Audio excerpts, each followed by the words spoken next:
સુરતના ચોક બજાર પોલીસ મથકની હદમાં કતાર ગામના પ્રભુનગર 01ના ગેટ પાસે 16 ઓગસ્ટની રાત્રે કલ્પેશ જીવણભાઈ પારઘી જાહેરમાં બેઠો હતો.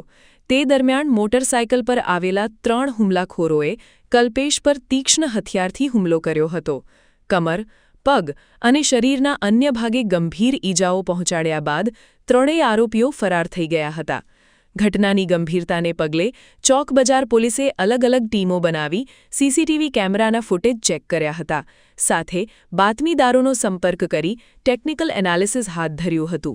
ચોક બજાર પોલીસની તપાસમાં આશરે 32 જેટલા ગુનાહિત આરોપીઓની તપાસ કરવામાં આવી હતી. ત્યારબાદ મળેલી બાતમીના આધારે ત્રણેય હત્યારા આરોપીઓ ડેનિશ ઉર્ફ ડેનિયો ઘોઘારી, ભગીરથ ઉર્ફ ભગી મકવાણા અને સુરેશ ઉર્ફ એસકેની ધરપકડ કરાઈ હતી.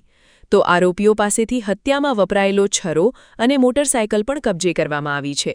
તો પોલીસ પૂછપરછમાં સામે આવ્યું કે મૃતક કલ્પેશ પારઘી અને આરોપી ડેનિશ ઉર્ફ ડેનિયો ઘોઘારી વચ્ચે અગાઉ ગાળાગાળી અને ઝઘડો થયો હતો.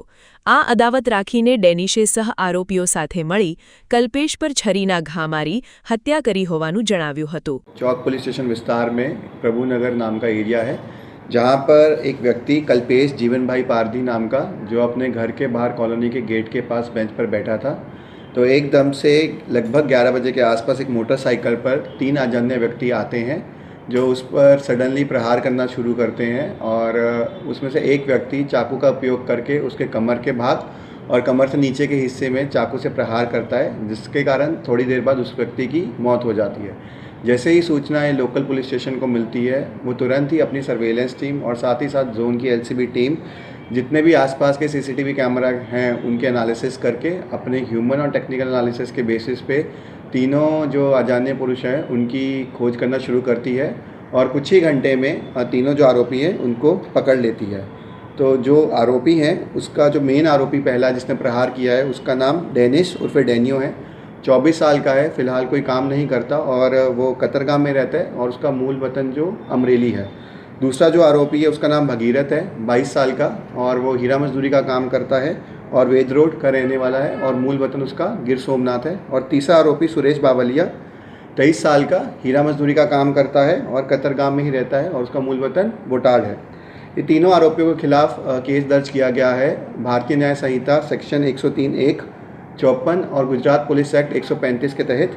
और इन्वेस्टिगेशन के दौरान हमें पता लगा कि ये जो बनाव हुआ है उसका कारण ये है कि जो तीनों आरोपी हैं उसका कुछ समय पहले जो मरण जनार है उसके साथ बोलाचाली और झगड़ा हुआ था, उसी का बदला लेने के लिए अपनी पर्सनल रिवेंज के बेसिस पे उन्होंने ये प्लान किया और उस पर अटैक किया था.